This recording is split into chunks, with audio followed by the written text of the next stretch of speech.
Bonjour à tous. Bon, aujourd'hui, partie 3 de la récolte du chanvre. Donc pour faire suite donc à la première, à la deuxième vidéo, donc au battage de la graine, je me retrouve donc aujourd'hui, donc 5 jours après que vous ayez vu la vidéo du battage et de la fauche du chanvre. Donc je me retrouve aujourd'hui avec le tracteur et le râteau pour pouvoir en donner une première fois le chanvre.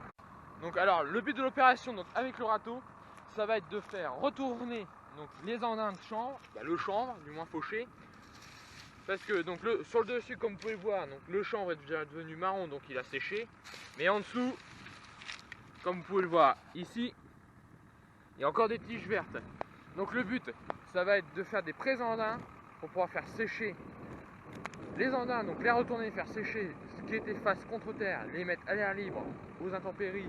Donc vu qu'il pleut pas, c'est pas génial, mais au moins au vent et au soleil, pour le faire sécher et après le faire en donner une deuxième fois pour faire les andins pour le pressage. Mais ça vous le verrez dans quelques jours. Donc, à savoir aussi maintenant, la grande tendance, ce que font pas mal de chanvriers, c'est comme les éleveurs, c'est-à-dire que maintenant, pas mal d'entre eux ont acheté ou ont racheté des faneuses et ils le passent dans le chanvre. Ça a but, c'est pour pouvoir faire décoller donc bien le chanvre qui est contre la terre et le faire sécher plus rapidement. Et ce qui a pour avantage, c'est de faire gagner un passage de râteau. Bon, malheureusement, nous, dans le groupement, on n'a pas acheté de faneuse. Donc, ce qu'on fait, c'est qu'on fait 2 coups de râteau.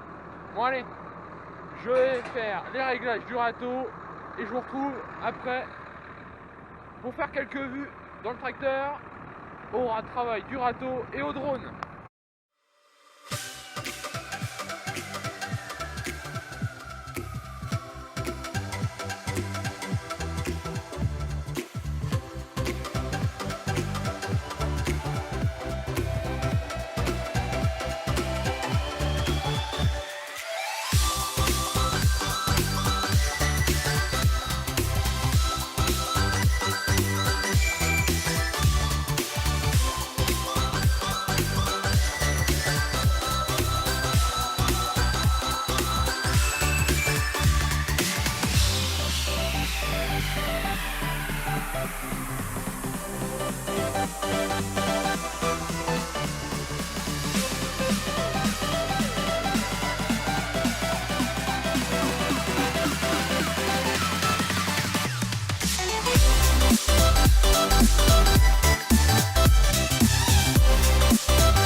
Bon allez, je vais vous montrer un peu le rendu que ça fait. Donc voilà, je viens de finir donc d'ordonner donc la première parcelle. Il m'en reste encore 3 à faire. Bon, d'ici ce soir, ça sera fait. Et donc voilà ce que je vous disais. Les cannes qui sont vertes, elles sont repassées au-dessus. Et les blanches qui étaient secs en dessous. Avec le vent, ça va permettre de les faire sécher. Bon allez, je vais continuer à passer le relais à mon père pour que je vais les manger. Et je vous retrouve dans quelques jours pour la deuxième partie avec la presse. Bon, comme vous pouvez le voir derrière moi, on retourne donc le chanvre, donc il a bien changé et ce n'est pas pour rien. Ça va faire quasiment un mois, lors que je tourne la vidéo là, que je ne suis pas revenu toucher au champ de champ. Et donc du coup, vous allez peut-être pas trop bien le voir à la caméra, mais il est devenu tout noir. Alors c'est pas compliqué. Lorsque j'ai commencé à tourner la vidéo, il était c'était le 23 septembre. Et normalement il était prévu qu'on le presse, donc 2 jours après, donc le vendredi 25. Mais malheureusement il a tombé 1 mm et dans le week-end il y en a tombé quasiment une trentaine. Et puis il n'y a pas fait assez jours de soleil pour sécher ni de vent. Donc du coup les travaux ont retardé. Puis il y a eu le premier tour de début d'arrachage des betteraves que vous verrez très prochainement en vidéo qui est arrivé. Le Smil Regra, comme vous avez pu l'avoir, que j'ai publié avant. Et les premiers semis de blé qui vont pas tarder non plus au moment de la vidéo là. Donc c'était un peu compliqué. Malheureusement les choses ont fait qu'on a dû choisir, donc on a choisi le reste. Donc aujourd'hui on va en donner ça, donc toujours avec le 85-60 et puis le râteau, plus mon père qui va venir avec le TM et le deuxième râteau. Bon allez, on va en donner ça et puis je vous retrouve après en train de presser. Alors vous voyez, comme vous pouvez le voir là, c'est encore vachement humide. Alors c'est pas évident à essayer de régler le râteau parce que entre essayer de ramasser tout le champ, donc comme vous pouvez le voir là, il en reste pas, donc c'est excellent. Entre ramasser donc tout le champ et pas en laisser et ramasser trop de terre, ce qui impliquerait que ça y monte.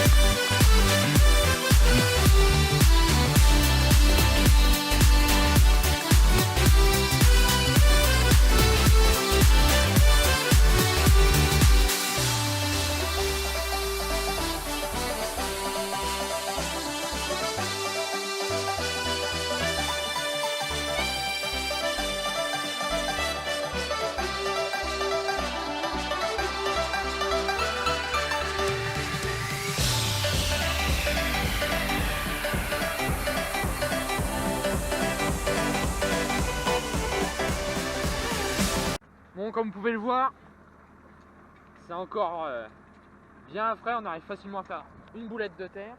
Bon, en même temps, c'est des argilo-calcaires, donc ça ne se ressuie pas facilement. Et puis en plus, vu le temps qu'il fait, c'est couvert, il n'y a pas de soleil et pas de vent. Alors pour faire sécher les andins de chambre, c'est pas le génial. Mais bon, étant donné qu'ils annoncent de la précipitation, il faut se dépêcher. Bon alors là, donc ça va, j'ai réussi à trouver un réglage parfait. Entre ne pas gratter trop de terre pour le monter dans les andins et puis après dans les ballots, ce qui serait un peu problématique, et ne pas rateler trop haut pour pas en laisser. Donc là, j'ai réussi à trouver le bon réglage. Ouais, on va continuer comme ça parce que il y a une sacrée surface à faire, il y en a 10 hectares. Et donc, comme vous pouvez le voir, ça colle quand même au pneu du tracteur. Bon allez, je continue et puis après, je vous retrouve dans la presse.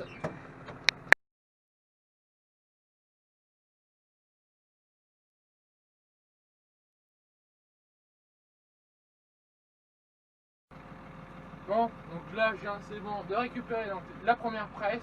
Alors je vais vous montrer.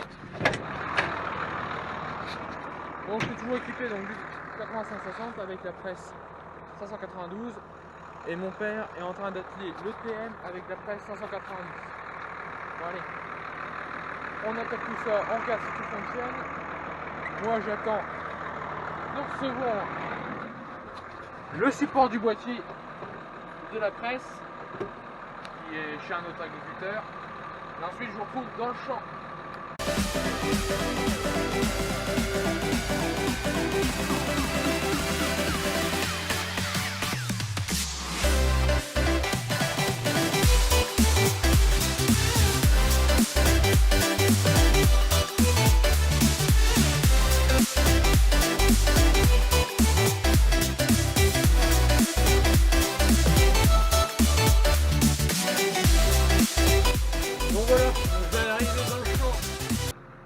Comme vous pouvez le voir, donc là-bas, je sais pas si vous allez bien voir, mais vous verrez plus tard.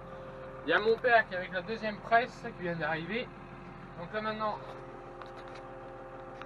ce que je vais faire, c'est que je vais mettre en haut donc le boîtier. Donc voilà.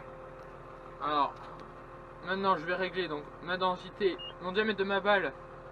Donc là il est à 163, je vais le mettre à 160. Alors pourquoi ça c'est une exigence donc de la chambrière, de l'usine. Les ballots ne doivent pas excéder 1,65 m de diamètre pour pouvoir être chargés sur le camion. Parce que si elles sont trop grandes, on ne peut pas mettre le nombre total de ballots. Alors normalement ça me varie en fonction des types de camions, mais ça ce sera dans une prochaine vidéo que je vous expliquerai le pourquoi.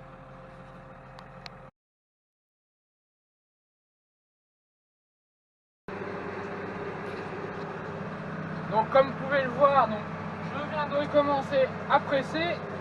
Mon père est donc devant là-bas. Et alors là maintenant, le but du jeu, c'est d'équilibrer les deux barres de façon à obtenir des ballots bien plats. Et donc pour ça, eh ben, cette année, normalement les autres années, ce qu'on fait, c'est qu'on rapprochait deux en un pour les mettre l'un à côté de l'autre.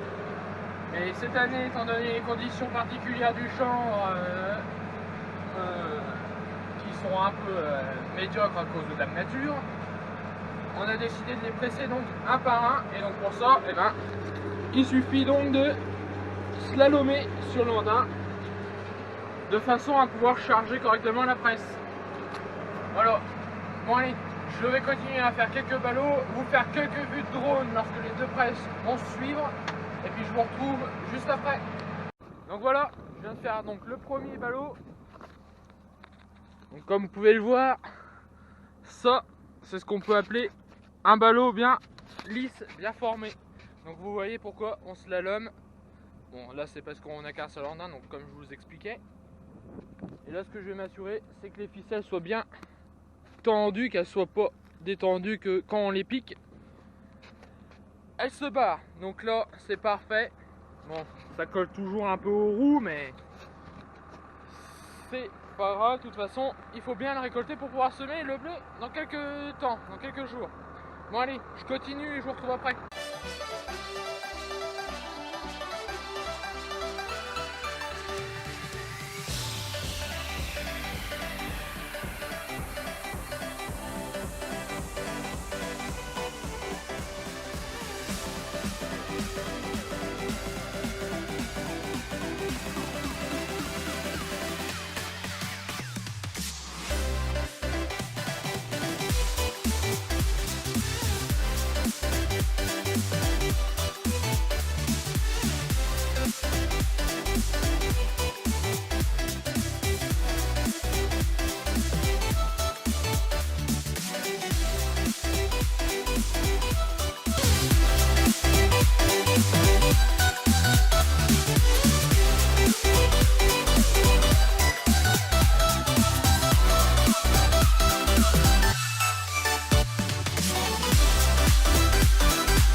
Bon, je me situe donc dans la dernière parcelle de champ, donc celle à côté des betteraves, celle où c'est que je n'avais pas battu la graine lors de la moisson, donc la partie 2 de la récolte de chanvre. Donc comme vous pouvez le voir, je tourne tout seul parce que mon père est reparti donc pour aller faire les vaches, les laitières, la traite. Donc moi j'ai terminé de presser le grand champ avec un petit peu de mal à la fin parce que j'ai réussi à bourrer une fois. Enfin bon, ça c'est ce qui arrive avec la joie du champ, c'est que d'un coup ou l'autre, ça peut commencer à aller mal. Bien, moi je vais vous dire à la prochaine, donc n'hésitez pas à vous abonner et activer la cloche pour suivre les prochaines vidéos qui vont sortir. Et je voulais vous laisser sur un coucher de soleil. Bon allez, à la prochaine, salut.